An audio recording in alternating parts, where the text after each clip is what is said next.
আসসালামু আলাইকুম বিআই সাহেব। ওয়ালাইকুম আসসালাম বিআই সাহেব। কেমন আছেন বিআই সাহেব? বুকে বড় জ্বালা বিআই সাহেব। তাহলে তো মনে হয় বিআইয়ের গ্যাস্ট্রিকের সমস্যা, গ্যাস্ট্রিকের ট্যাবলেট খান। ব্যথা ট্যাবলেটও যাবে না বিআই সাহেব,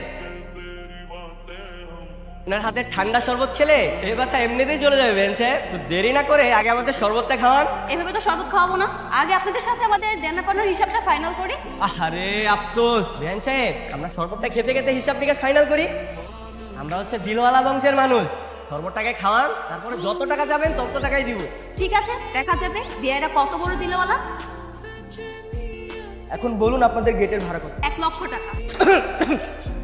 ছি ছি, এটা আপনি কি করলেন? সরি আসলে 1 লক্ষ টাকার কথা শুনে হঠাৎ করে আমার গ্যাস্ট্রিকটা বেড়ে গেল। 1 লক্ষ টাকার কথা শুনে আপনার হাওয়া টাইট হয়ে গেল? তো হবে না। আমাদের বোনা তো সস্তা না। 1 লক্ষ টাকা দেওয়ার ক্ষমতা যদি নাই থাকে তাহলে যেই পথ দিয়ে এসেছেন সেই পথ দিয়ে বাসায় ফিরে। আরে ভাই, আপনি তো রাগ করছেন কেন? মাত্র 1 লক্ষ টাকাই তো, এ আর এমন কি? হ্যাঁ বেঞ্চ, আপনি 1 মিনিট ওয়েট করেন, টাকা আমি এখনই দিচ্ছি। এই নেন বেঞ্চ, আপনার 1 লক্ষ টাকা। এবার তো ভিতরে যেতে দিবেন না? কেচিটা দে তো। এই নেন, ফিতাটা কেটে ভিতরে আসেন। আরে ছাড়েন। কই বাটপাটটা কই? এই বাটপার মানে আপনি কার কথা বলতেছেন? ও, কার কথা বলেছে আপনি কিছু বুঝতে পারছেন না তাই না? গেটের মধ্যে নকল টাকা দিয়ে ভিতরে ঢুকেছেন, কি ভাবছেন আমরা কিছু বুঝতে পারবো না? এই ধরেন আপনাদের টাকা, আপনাদের কোনো টাকা আমাদের প্রয়োজন নেই। বাঁচলাম। এই, এখানে কি দাঁড়িয়ে দাঁড়িয়ে মেয়ে দেখাচ্ছে? মেয়ে দেখতে আসছো তুমি এখানে? আরে মেয়ে দেখতে আসবো কেন? আমি তো তোমার বিয়ে ভাঙতে আসছি। তাহলে এভাবে ঢ্যাং ঢ্যাং করে ঘুরে বেড়াচ্ছ কেন? ভুলেও যদি কেউ জানতে পারে যে তুমি এখানে বিয়ে ভাঙতে আসছো তাহলে তোমার কি অবস্থা করবে তুমি জানো? আরে এইভাবে কলার ধরে রাখছো, কলার ছাড়ো। এভাবে কলার ধরে থাকলে তো সবাই এমনিতেই বুঝে যাবে। শোনো, ওই বরপক্ষের লোক সেজে এই বাড়িতে ঢুকে পড়েছে, কিছু বুঝতেও পারবে না, জানতেও পারবে না। কিন্তু আমার না খুব ভয় করছে। আরে এত টেনশনের কি আছে? তুমি একদম নিশ্চিন্তে থাকো, আমি ঠিক টাইমে তোমাকে এখান থেকে নিয়ে যাবো। তোমাকে ভালোবাসি না? আচ্ছা ঠিক আছে, দেখো একটু 19 থেকে 20 হলেই কিন্তু আমি অন্য কারো হয়ে যাবো। আচ্ছা তুমি এখন এখান থেকে যাও, না কেউ দেখে ফেললে আবার প্রবলেম হয়ে যাবে। কেমন আছেন বিয়ে সব মুখে বড় জ্বালা কিসের জ্বালা? এই দাঁড়া, নায়িকাদের মতো এমন কোমর দুলে দুলে কোথায় যাচ্ছিস শুনি? আর এই শরবত কার জন্য? বিয়ে সাহেব শরবত খেতে চাইছে, ওনার জন্য শরবত বানিয়ে নিয়ে যাচ্ছি। আহা শোনা গো আমার, ওই বাটপাটার জন্য তোমার দরদ উঠলেই পড়তেছে তাই না? দে শরবত আমার কাছে দে। আরে সাবধানে পড়ে যাবি তো। যা রুমে যা। এই তুই কি সত্যি শরবত নিয়ে যাবি? দেখ না কি করি। বিয়ে সাহেব আপনার শরবত। এই এটা আপনি কি করলেন? সরি বিয়ে সাহেব, আমি না খেয়াল করিনি। খেয়াল করিনি মানে? হ্যাঁ, আমার ড্রেসটা নষ্ট করে দিচ্ছে দেখছেন? আবার মুচকি মুচকি হাসতেছে। এই আপনি ইচ্ছা করে আমার গায়ে শরৎ ফেলছেন না? যদি বলি ইচ্ছে করে করেছে তাহলে কি করবেন? কি করবো মানে? আপনি আমার জামার জরিমানা দেন। ছি ছি বিয়ে সাহেব, এটা আপনি কি বললেন? সামান্য একটা ড্রেসের জন্য আপনি আমার কাছে টাকা চাচ্ছেন? আপনার না অনেক বড় লোক, 10 লক্ষ টাকা দিয়ে বউ নিতে এসেছেন, এখন আবার ছোট লোকে দেখাচ্ছেন কেন? এই আপনি তো খুব ফাজিল একটা মেয়ে। সেই কখন থেকে দেখতেছি আসার পর থেকে আমাদের পিছনে লেগে আছেন। এরকম যদি চলতে থাকে তাহলে কিন্তু সামনে বহুত বড় ঝামেলা হয়ে যাবে, আমি বলে দিলাম। আপনার এসব কথায় লেজ গুটে পালানোর মতো মেয়ে আমরা না বিয়ে সাহেব।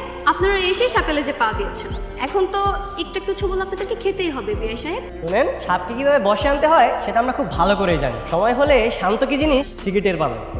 সরি, আপনার ছেলেটা না জমিনি, আপনার নামটা অনেক পুরনো, এসব ব্যাকডেটের নাম শুনে কেউ ভয় পাবে না। এই ঝুমুর চল তো। দেখছেন ভাই, দেখছেন কি ফাজিল একটা মেয়ে। হ্যাঁ বুঝতে পেরেছি, সোজা আঙুলে ঘি উঠবে না, আঙ্গুল পাকা করতে হবে। আপনার নাম শান্তনু? হ্যাঁ। দীপ্তি আপু কি বলেছে তোমাকে? তুই আপু আপনাকে রুমে ডেকেছে দেখা করার জন্য। আচ্ছা ঠিক আছে, তুমি তাহলে তোমার দীপ্তি আপুকে যে বলো আমি আসতেছি।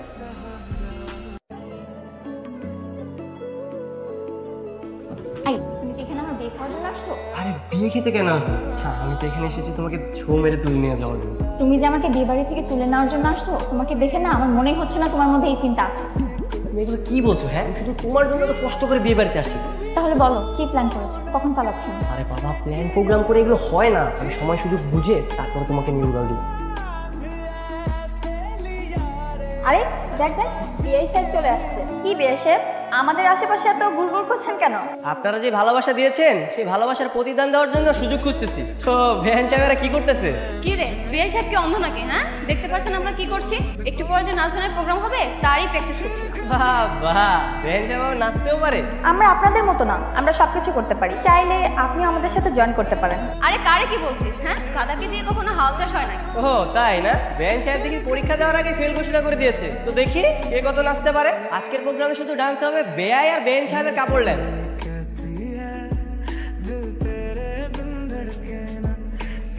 বেঞ্চ সাহেব সরি সরি সরি, আপনি একটু দেখে ডান্স করবেন না? দেখলেন তো কি একটা অঘটন ঘটে গেল। আই আপনি মিথ্যা কথা বলছেন কেন? আপনি ইচ্ছে করে আমাকে ল্যাং মেরে কাঁধে ফেলে দিয়েছেন। আমি ফেলেছি? হ্যাঁ, ও আচ্ছা, হ্যাঁ হ্যাঁ আমি তো ফেলেছি। বলেছিলাম না এই শান্তর সাথে লাগতে আসবেন না, আমার সাথে লাগতে আসলে তার পরিণাম এরকমই হবে। আপনার মাথায় কি সমস্যা? আমরা দুষ্টামি করেছি বলে আপনি এমন একটা কাজ করবেন? আমরা কত কষ্ট করে বিয়ের সাথে সেজেছি, আপনি সেটা জানেন? আমাদের আনন্দটাই মাটি করে দিয়েছেন। চল তো। শাড়িতে কিন্তু আপনাকে অসম্ভব সুন্দর লাগছে। আপনি তো আপনাকে দেখতে পাচ্ছেন না, কিন্তু খুব সুন্দর লাগছে। আরে দাঁড়ান দাঁড়ান দাঁড়ান, আমি এক্সট্রিমলি সরি। আসলে আমি একটু বেশি করে ফেলেছি, আপনার সাথে এমন করাটা আমার উচিত হয়। আমি আমার ভুল বুঝতে পেরেছি, প্লিজ আমাকে ক্ষমা করে দিন। এই যে আমি কান ধরছি। কি করছেন? কান ছাড়ুন, আশেপাশে অনেক লোকজন আছে, দেখলে খারাপ ভাববেন। লোকজন যাই ভাবে ভাবুক, তাতে আমার কিছু আসে যায়। আপনি আমাকে মাফ না করা পর্যন্ত আমি কান ছাড়বো না। আচ্ছা ঠিক আছে, আপনি কান ছাড়ুন, আমি আপনাকে মাফ করে দিয়েছি। সত্যি বলছেন? আরে বাবা হ্যাঁ সত্যি। কিন্তু আপনাকে তো দেখে মনে হচ্ছে না, আপনার মুখটা এখনো কালো হয়ে আছে। একটু হেসে হেসে তো কথা বলতে পারেন, তাই না? আপনি আমাদের কি হন যে আপনার সাথে হেসে হেসে কথা বলতে হবে? আপাতত তো আপনাদের বেয়াই হই, তবে আপনার বান্ধবী যদি চায় তাহলে আরো বেশি কিছু হতে পারে। সব কত, রাস্তা ছাড়েন তো।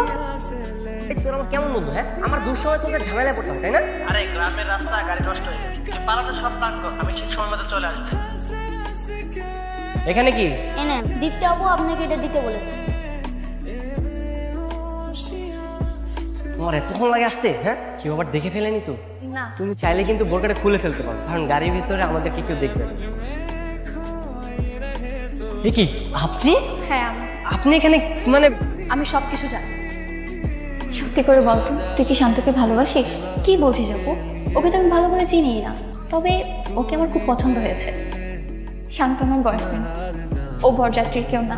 আমাকে নিয়ে পালানোর জন্য বরযাত্রী সেজে বিয়ে বাড়িতে এসেছে। তুই এসব কি বলছিস? আমি ঠিকই বলছি, শান্ত আমার জন্য বাড়ির বাইরে অপেক্ষা করছে। শান্তর সাথে আমার পালানোর কথা থাকলেও আমি এখন বিয়ে বাড়ি থেকে পালাতে পারবো না।